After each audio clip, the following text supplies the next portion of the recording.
सुन रहे हैं संध्या एंटरटेनमेंट।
धन्य है जवानी जो पतन के काम आती है, जो पतन के काम आती है।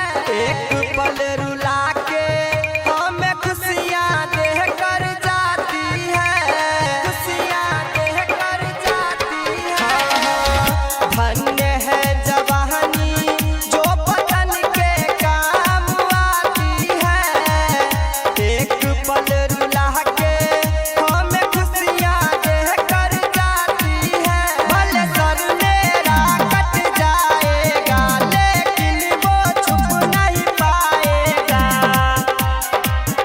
ना जाति ना कोई है धर्म हो, दिल बोल रहा है वंदे मातरम।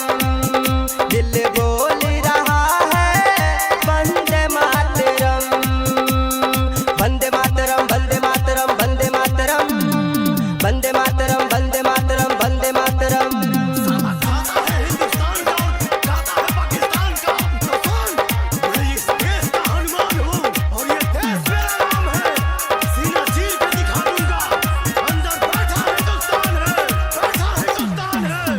लिखता है कॉलम मेरे वीरों की कहानियाँ, वीरों की कहानियाँ।